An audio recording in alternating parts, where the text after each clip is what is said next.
There we go. All right, so good afternoon, friends. Today it is closing circle for Tuesday, March 9th, and I'm excited. We're going to continue our conversation here, day 2, for our digital wellness.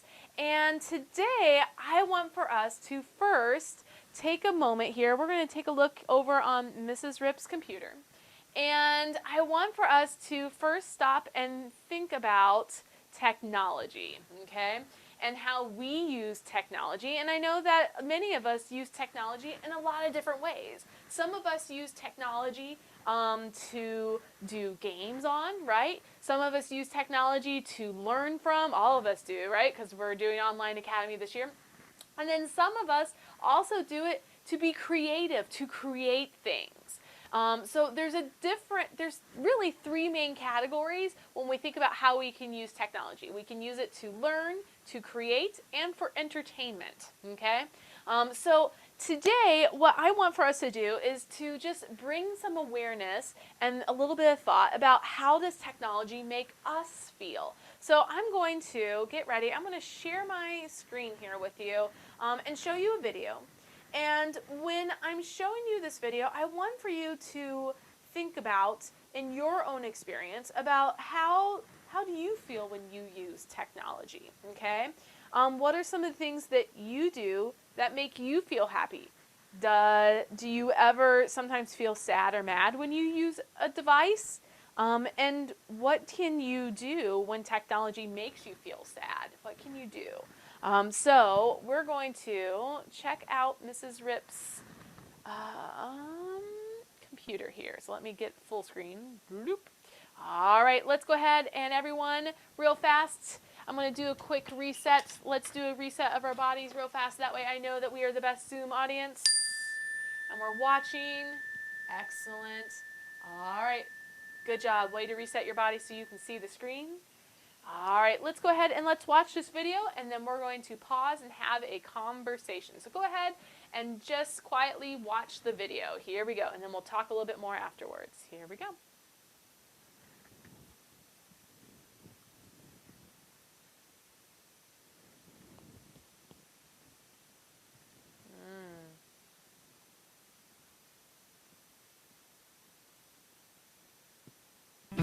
When I'm happy, I'm gonna restart it. technology, it's fun, it's neat. It makes me feel really sweet. But then sometimes it makes me blue. Do you ever feel that way too? When I'm happy, I say woohoo. When I'm sad, I say boo-hoo. When I feel my feelings, I share them too. Whatever I'm feeling, I say it to you. When I feel unsure or not okay, I pause and think and ask away. I find a grown-up and I say, can you help me find my way? All right, friends, so I want to back up here, and I'm gonna back up to right here. All right, so in this video, very short video, it made us pause and think about our emotions. So I'm going to look at all of you, and we're going to do thumbs up, thumbs downs right now, okay? So let's do thumbs up, thumbs down. Thumbs up if you've ever felt happy using technology before. Thumbs up if you've ever felt happy using technology before. Good, good. And ready? Put your hands down. Ready? Thumbs up if you've ever felt sad before using technology. You felt sad sometimes using technology. Oh yeah, I have too. I felt sad sometimes using technology. Yeah, who would like to, ready, raise your hand, who would like to share a time, and I'm going to pause this so I don't record our video. There we go. All right, so now that we've had a great conversation, thank you so much, friends, for volunteering and contributing to that. That was awesome. The next thing I want to share with you is another awesome computer scientist. So yesterday, we read about a wonderful computer scientist. Her name was Ada Lovelace.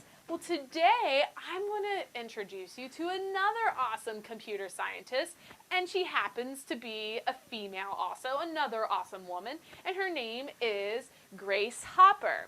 So let me introduce to you who is Grace Hopper. So this is a picture of Grace when she was a little bit older in her life. And Grace actually did a lot of awesome things in her life. And you can see by what she's wearing in this picture right here is that she actually is, when she was active, she was part of the U.S. Navy. And Grace did a lot of awesome work during World War II. So I'm going to flip the page here and I'll show you what Grace did that was super cool and awesome. So here's a picture of young Grace when she was around my age here. And Grace was a person who was very curious growing up. And when she went on to college, she studied mathematics and physics, which are two of Mrs. Rip's awesome favorite subjects. And she was very much interested in math and communicating in math, okay? And she worked really hard to understand how people can use languages and symbols to communicate. And that got her then going into kind of in the area of computer science. So when she enlisted into the military to join the U.S. Navy during World War II, she had a wonderful opportunity to work with the developer of the Mark I computer, which was one of the earliest computers developed. Modern, and we say modern computers because it was more of a programmable computer. One where, just like how on our iPads, we're programming our iPads in Scratch Junior, right, to make it do stuff.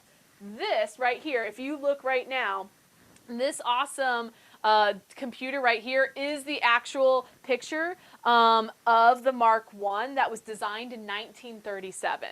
And the work that she did, and this is really cool, the work that she did, she helped us develop programming so that we could program in our own English language. So she helped us translate going from the idea of a binary code, which is the all base language that computers talk in ones and zeros, and she was able to then develop a kind of tool to help bridge the gap between ones and zeros and helping then us to be able to speak in English and program.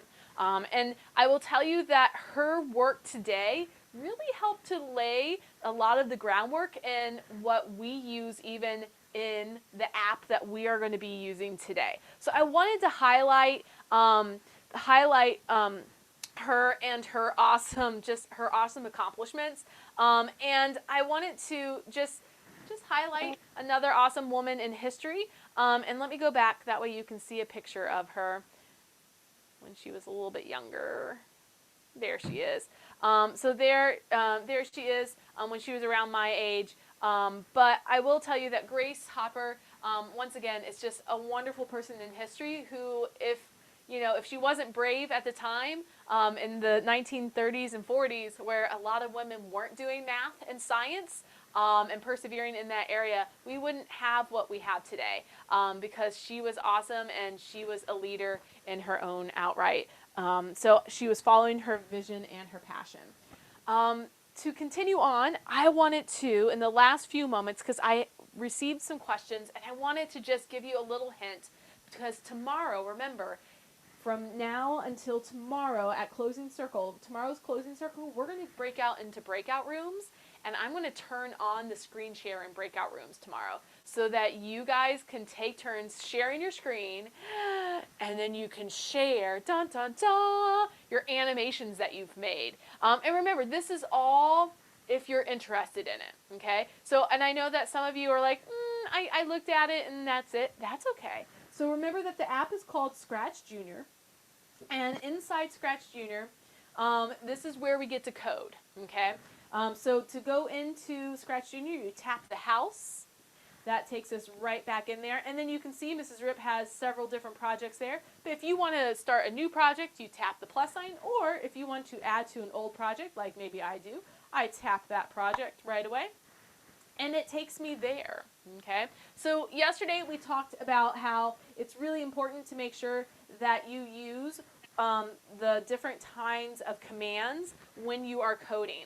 And I had a really great conversation with our friend Elliot this morning. When he was coding, he was stuck. And he reached a really awesome stuck part because when you are trying to make the code work, I find that the easiest way is to go over to the yellow brick where the trigger blocks are. And remember, this language that we're writing in of code is called a block language because it looks like little Lego bricks of blocks that we're connecting together. And we can say that right here is the beginning, here is the middle, and then the end of our code. But you'll see that we have this little orange part right here that has like a little, kind of like a little hook, right? A little hook arrow with the number 5. That's telling us that we're going to be looping. We're going to be repeating this kind of code 5 times. So I love making sure that I have the little green flag triggering block here at the beginning so that when I want my code to start running and animate, I can tap the little green flag right up here and my fish will go. Okay. All right, that is the end of our Zoom for today. I'm going to go ahead and pause the recording because I know that some of you had some questions. And I want to be able to help answer your questions so that then you're ready to share your awesome animations for tomorrow's breakout rooms.